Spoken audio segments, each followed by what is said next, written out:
This episode of Lead to Win is brought to you by the Leader Score Assessment, a simple tool to evaluate the health of your leadership. Find out more at lead2.win/leaderscore. Hi, I'm Michael Hyatt. And I'm Megan Hyatt Miller. And this is Lead to Win, our weekly podcast to help you win at work and succeed at life. And in this episode, we're going to tell you the difference between the wise and the foolish and why it matters to you as a leader. The truth is, we've all done dumb stuff. Yep. Losing our temper, telling a lie, making a bad decision. I mean, that's just normal, and it's often met with a sense of regret or shame or sometimes humiliation if it's a big enough deal. But we become, quote unquote, foolish when we repeat that behavior and we don't really learn from our mistakes, which is particularly problematic if you're a leader because foolishness can be your undoing. Definitely. And we've got Larry Wilson with us in the studio today to walk us through this topic. Hey, Larry. Hey, Larry. Hey. If we're going to talk about wisdom, we've got to establish some street cred here. So, about how wise we are? About how you've learned and grown. So, somebody fess up here. What's the dumbest thing you've ever done? Well, let me tell one on Megan. No, just kidding. Yeah, wait. So I would say that the place where I've been the most foolish in my life, and I would liken this to being naive, is where I've tended to think I can enter into an agreement with somebody, enter into a business relationship, and I don't need a contract, or we don't need to clarify expectations, that we both have the best of intentions and it's all going to work out. And thankfully, in many cases, it has worked out, but I've also had some epic failures where I entered into an agreement with somebody, and this was just a oral or verbal agreement, and it wasn't reduced to writing. And as it turns out, especially when we got into conflict, or once there was some money to be made, which is often how it happens in business, then I realized that our expectations were very different. And the other party had one set of expectations, I had another, and now we're in a dispute. Well, the worst thing is when not only do you not write down your expectations or your agreement, but you just didn't even have it because you just assumed in your own head, as you and I have both done on numerous occasions, that, of course, that's how she'll do it. And then you find out later you were on like two completely different planets. Right. And so I've had to put things into place so that I don't repeat that behavior. And if you keep repeating it, you go from a mistake to being a fool. Right. Right. So if you do it one time, that's okay. Sort of like the old saying goes, fool me once, shame on you. Fool me twice, shame on me. Right. So how do you define wisdom? I think wisdom is being an active observer in your life and learning its lessons so that you're continually growing and doing better and acting with the presence of mind of your past experiences and what you know to be true rather than, just in the moment and acting rashly. I think it's acting in a way that's congruent with a desired outcome. I like that. In other words, I'm able to shape my decisions not based on the impulse of the moment or how I feel, but with a view to something I'm trying to accomplish, something important I'm trying to accomplish, and something that matters in the end. If I can do that, I'm wise. The fool is all about acting in the now without reference to anything outside of that immediate experience. The other thing is wisdom is looking ahead into the future and seeing potential problems and acting accordingly in the present to avoid those things. Whereas, foolishness is just kind of a denial of the future. Yeah, and I would say on a positive note, it's looking ahead and seeing opportunities and conducting yourself in an appropriate way.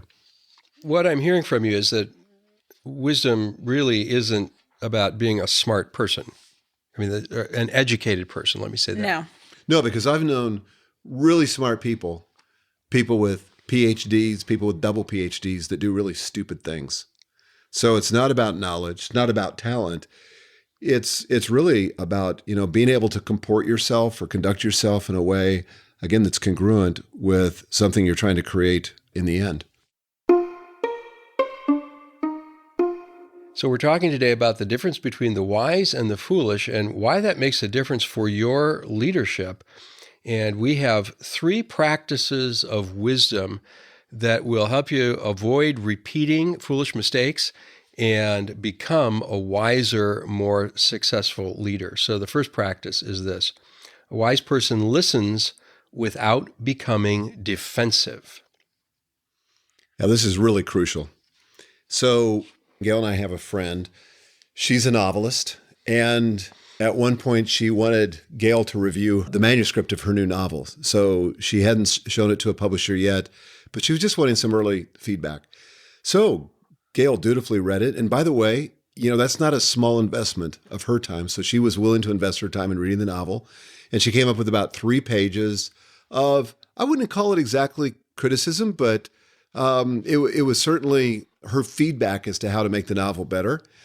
And so as she attempted to share it with her novelist friend got super defensive, burst into tears.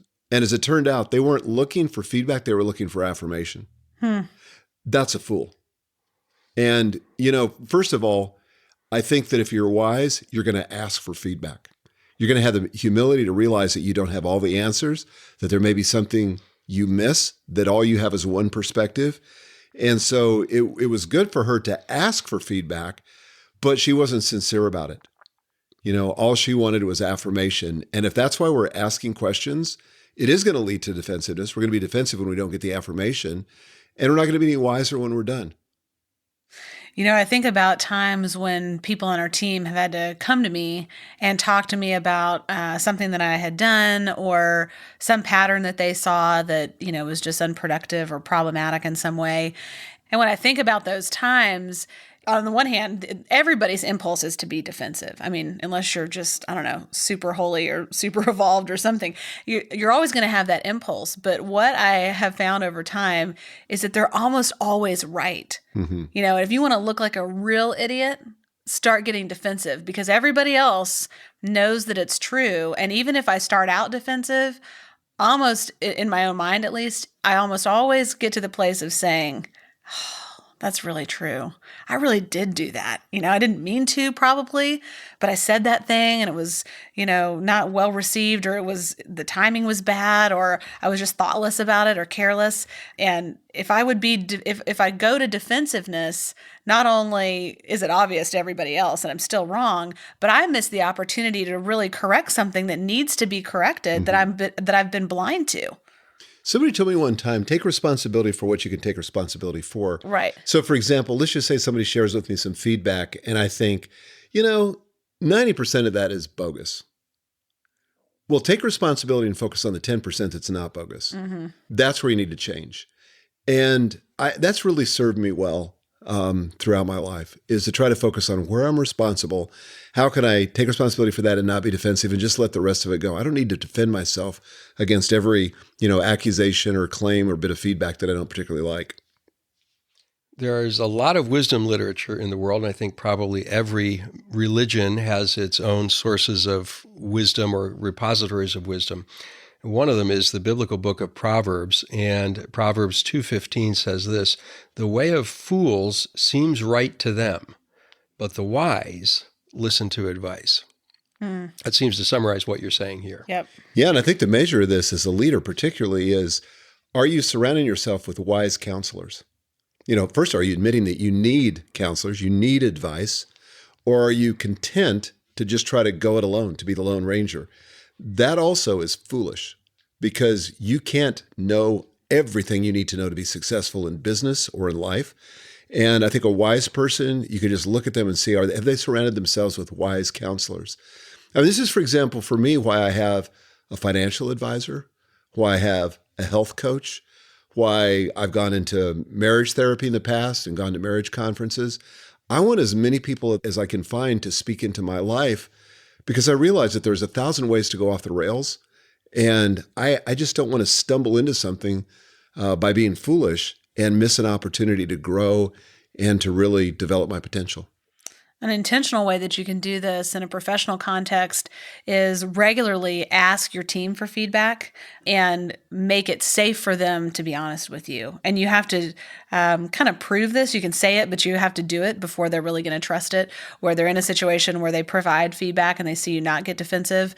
But I think kind of the next level of wisdom is seeking out feedback either through outside resources like you're talking about, Dad, or in your own organization or family for that matter, and asking people, what do they see in you that you don't see in yourself? We actually did this as an exercise with our leadership team last year, and we sat around a table, the two of us did, and everybody had the opportunity to provide kind of like a 360 moment of feedback on us. And I would say most of what they provided, first of all, it was very constructive. It was really done in a healthy way. But most of what they shared were probably not things that we were completely unaware of. But there were a few things, at least speaking for myself, that I didn't know that I was doing that had become problematic. For example, with my one-on-one meetings, I was kind of juggling a lot of new responsibilities at that time. Demands on my schedule had been changing. And so I kept moving my one-on-ones around, So like if I needed to fit something else in, I'd move them to a different day. And one of my direct reports said, I just got to tell you, when you do that, it upends my whole week. I feel like I've got to accommodate you because you're my boss. But this is really disruptive. There's a cascading effect that you don't even realize when you reschedule your meetings with me at the last minute, and I'm kind of thinking, oh, it'll be fine. He'll probably be happy to have the extra time. But no, and I just thought, man, I am unintentionally disrespecting his time. And thank goodness he told me, because I didn't know. This kind of brings up an important point, and that is, I think we're less likely to listen to the people that are closest to us. Yeah. Okay, so let me give you an example. If it's a stranger who walks up, and maybe this is just because of my personality type, but if it's a stranger who walks up with some constructive feedback, I want to listen because I want to appear to be wise, right? But now bring it a little bit closer to home, where I tend to violate this the most, where I will get defensive or I won't listen like I should, is with Gail, with my wife. Right. Because I think I know where she's going, and, I might say something like, okay, I get it, and then just start to be defensive. Yeah. And I caught myself doing that earlier this week. And I thought, after it happened, I went and asked her forgiveness, but I thought, this is not who I want to be. Mm-hmm. I don't want to be a person who won't listen to the people who are closest and who have the best ability to give me help, because honestly, she perceives things about me that I can kind of glam up and hide from the world, but she sees me in my raw state. So she's in the perfect position to give me the best feedback and the best advice. And all I have to do is listen. Practice number 1 of a wise leader is to listen without being defensive. And the cost for not doing that is that it costs you opportunities to grow and change. Practice number 2, accept responsibility without blaming others. This is a hard one. I think this is one you have to practice. You have to let go of the need, really, for fairness, because this is not going to satisfy that need. When you take total ownership of your mistakes, you're not doing that in proportion to what someone else did. Like, well, yeah, I know I did that, but this was bigger, what you did or what this other person did. You're really only focusing on yourself in that moment. And I think that's hard. I think it's difficult, particularly if you want to be right. I mean, I think our ego gets involved here, and, we really want like a fair and reasonable accounting of how things went down. But one of the fastest ways to build trust with your team is to take responsibility even beyond what's called for, and understand that at the end of the day, what happens on your watch is your responsibility, even if you didn't do it yourself. And that's a sobering thing to contemplate. That's one of the things I really have appreciated about you. When we haven't gotten the business results or whatever, you've taken full responsibility and ownership without blaming. You haven't said to me, well, that was so-and-so's fault, and I had no idea what was going on or whatever. You've taken full responsibility. And I just recently saw a Facebook post that our friend Ray Edwards had, and he had a T-shirt on that was hashtag Everything's my fault. Everything's my fault. That was exactly it. Everything's my fault. And I thought, that could be misinterpreted, obviously, or you could abuse yourself with that. But I thought it was a great perspective. It's a perspective of total ownership. And I've told you and probably this podcast audience the story of a executive coach who asked me the question, what was it about my leadership that led to that result when I was trying to blame external circumstances. And I think this happens actually more than the obvious thing of just blaming a person. I mean, that's kind of junior high school level stuff. But when we start blaming circumstances, like it was the economy or it was our customers, I see this a lot, by the way, people blaming their customers for their problems, or I even see business owners blaming their employees. My employees won't let me do that, or they won't, Right. It's because of them that I can't have the freedom I need to be able to work on that big project. Well, who created this culture? Who created this reality? Right. You did. And so I think that's where we've got to own it 100%. And a great book on that topic is Extreme Ownership. I love this book. This was really like my introduction, I would say, to this whole idea. What were your big takeaways from that book? I just think that leadership rises and falls on ownership. If you're going to lead well, you have to ultimately believe and act as though the buck stops with you, that you don't allow yourself to kind of have the psychological or emotional out of blaming other people. And it just causes you to take different action in the moment. It causes you to assess things differently when they don't go well. And in my experience of applying that idea, there's always something about my leadership that is to blame. For example, even if I had a situation where legitimately I didn't know something was happening, that's also a problem with my leadership. Yes. If I didn't know that this whole situation was happening, I have failed in some way. And, I'm not saying or using that language of failure in kind of like a shamey way. I don't think that's very productive, but to the point of wisdom, what we're trying to do is learn the lessons of our life. Because if we default and give way to trying to save face, which is really kind of the opposite of this and ultimately leads to foolishness, protecting our own image, we're hurting ourselves in the long run. We get kind of a little short-term gain because we get to save face, but in the long term, not only obviously are we going to be found out if we're foolish, but we don't even have the opportunity to become wise because life keeps presenting us with these invitations to learn and grow, and we keep, dismissing them. Yeah, about 30 years ago, I went through, as you know, a very serious business failure. And in that situation, initially, it was clear who was at fault. It wasn't us. We got into a distribution relationship with a company that had promised that they would exceed what we were doing on our own. And that's what we thought we needed. We needed a bigger sales force. We needed more sophisticated distribution. And as it turns out, they ended up delivering about 10% of what we were doing on our own. Wow. So it had a catastrophic impact on the business. And we essentially had to close the doors, and everything got repossessed by this company who had given us sales advances in order to tide us over and help us meet our cash needs. But it was about 2 weeks after the company folded that I looked in the mirror and I said, look, it's my fault. And by I said it's my partner and I's fault because we were the ones that had the expectations. We were the ones who didn't vet the company like we should have. Nobody held a gun to our head and said, you had to sign this distribution agreement. We did that because we didn't do our due diligence. Here's the thing about it. Until you own it, you can't change it. Yep. Until you own it, you can't change it.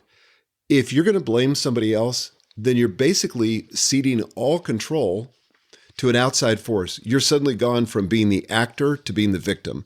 You're being acted upon. That's a really good point. Once you take responsibility for it, and once I took responsibility in that situation, a lot of positive things happened. One, I stopped feeling angry about the other company, And honestly, they didn't do anything unethical. They just didn't perform like we expected. And I think it was a bad fit.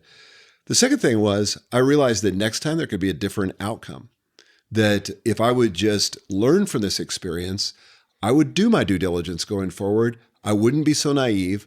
I would make sure that I vetted anybody I was going to get into business with and make sure that they could deliver on the promise that they were making. So there are a lot of positive consequences, but that only began when I started to accept responsibility without blaming. Mm-hmm. Let's turn this around for a second. We've been talking about the leader and your need to see yourself as responsible and accept that without blaming. but you likely have subordinates or coworkers or team members who may display this kind of foolish, blaming behavior. When you see that, how do you respond? Well, in our company, one of our core values is total ownership. And that's really what we're talking about here. And so it's an intentional part of what we teach and expectations that we have, that we expect everybody to take that kind of responsibility. If something doesn't happen in alignment with our goals with one of my direct reports, I'm going to call them on it if they try to blame somebody else.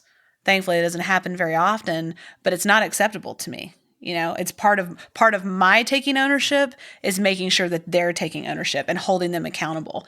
And so that would be my expectation for everybody in our company, is that same level of ownership goes all the way from, the top throughout the entire organization. It's a cultural norm at Michael Hyatt and Company because we've said it's a value. And then we've done our very best as a leadership team to try to demonstrate that ourselves. Yes. I mean, the most profound way that you lead as a leader is to lead by going first. That's right. You are going to replicate whatever you are. If you're the kind of person that's always blaming outside forces, blaming the economy, blaming the weather, blaming your vendors, blaming your customers, whatever, your people are going to replicate that, and they're going to do the same exact thing. So the first place to look, if you see that behavior, you got to ask yourself the question, are they getting it from me? Mm-hmm. Am I contagious because I've got the wrong behavior? And if the answer to that is no, then did we make a bad hire? Do we need to do something remedial? Or do we just need to confront it and say, hey, look, that is not acceptable in this culture. What was it about your leadership or the way that you conducted yourself that led to this outcome? And that's a powerful question to ask. Hey, everybody, Mike Boyer here. How would you like to get up-to-the-minute updates from Michael and Megan, plus advance notice of new products, special offers, and even a few vacation photos? Just follow them on Instagram. Search for @Michael Hyatt and @Meg H. Miller. Instagram is also a great place to engage, and yes, they do read your comments and frequently respond. Don't forget to check out today's show notes for a complete list of resources mentioned in this episode, plus an episode summary, complete transcript, and downloadable audio file. Get all that at lead2.win. Now, back to the program. Well, the first two practices of wise leadership are to listen non-defensively, which gains you opportunities, and to accept responsibility without blaming others, which is empowering. It gives you choices. That brings us to the third practice of wise leadership, which is to change without delay. This one naturally follows from the last one. If you're not to blame, then there's nothing to change, which is exactly why people resist taking responsibility. Because if you do take responsibility, it by necessity requires change, right? And if you don't change, if people share feedback with you, and even if you listen intently, even if you say you're accepting responsibility and you don't change, you haven't listened and you haven't taken responsibility, because those two things will result in change. Yeah, they have to result in change. This is kind of like where the rubber meets the road, right? Like you have to demonstrate how serious you are about the first two practices by making good on it with doing the things that have been brought to your attention. Well, I think that the wise person is eager to change. That's right. Because they're committed to a certain outcome. They want to get there. They don't want their own stupid behavior to pull them off course. So the best thing they could do is, receive that correction and make a change so that they can get the result they want. So in the case of Gail's friend, who was the novelist who didn't want to change, they didn't listen very well, number one. They didn't accept responsibility, but they didn't want to make any changes. They thought the manuscript was perfect. And trust me, it was a long, long way from perfect. And any author who thinks that they can't make improvements to their manuscript is an idiot. And I've had authors in the past who have delivered me manuscripts and said, I don't want you to change a word of it because it's perfect. That's a fool. And that's not somebody I'm going to work with. Because when you're talking to editors who are working on manuscripts all day, every day, who are working in the world of ideas, who see the best of writing and the worst of writing, and if you're unwilling to listen to them, you're a fool. And that applies to a lot of areas of life. It's like if I'm listening to my financial advisor and he tells me I need to take certain actions so, that my family's covered and I have what I need to retire if I aim to retire, and yet I don't do it, that's foolishness.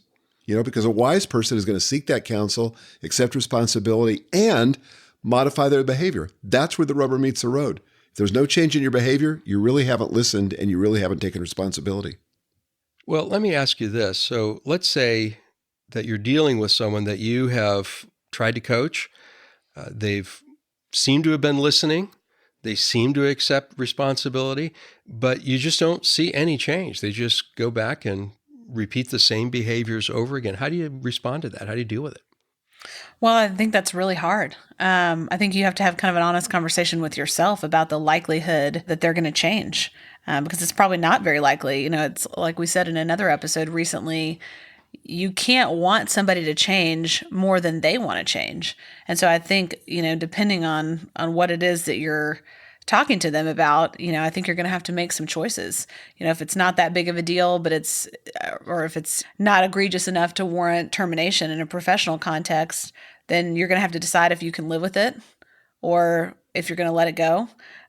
Or if it is egregious, that's a different conversation. I think you have to confront the lack of change. I think you owe it to them and to yourself to at least confront that and then see where it goes. But call them on that, because I think a lot of people, particularly in large organizations, have sort of learned kind of the way it works. I need to sound like I'm listening. I need to take ownership, but then I can just go away and not change because they're going to be busy and on to something else. But I think to confront that and say, you were in my office a month ago. We talked about this problem. You seem to understand. In fact, you even took responsibility for it. But to be honest, I haven't seen any change in your behavior. What's up with that? Let's talk about that. Then you make it about that. I like your answer better than mine. We'll go with that one. Well, let's keep them both.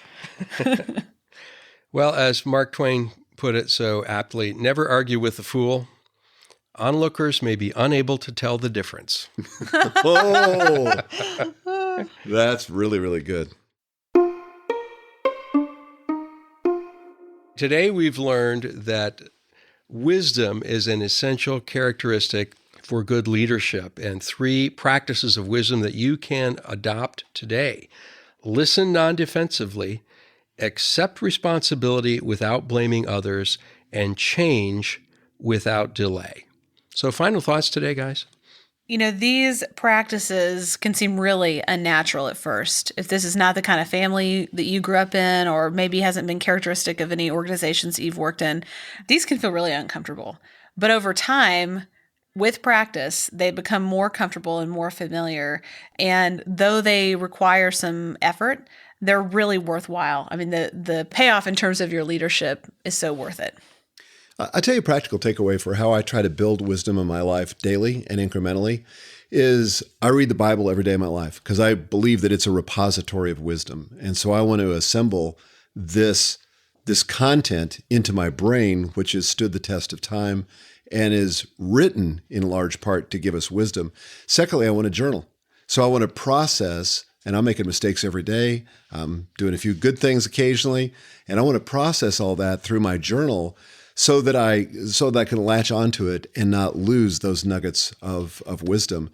And that has really served me well. And I think to have a daily practice of some sort where you're collecting wisdom, the Bible talks about, like a bee collecting honey, but to collect wisdom is a really good thing. Well, good advice. Thank you both. Thanks, Larry. Thank you, Larry. And thank you guys for joining us on Lead to Win. And join us next time when we're going to show you how to learn from your failures and setbacks. And we got a few to share with you. So until then, lead to win.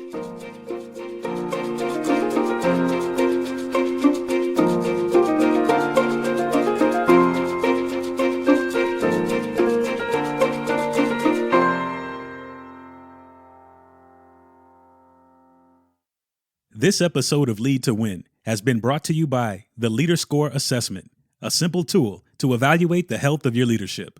Find out more at lead2.win/leaderscore.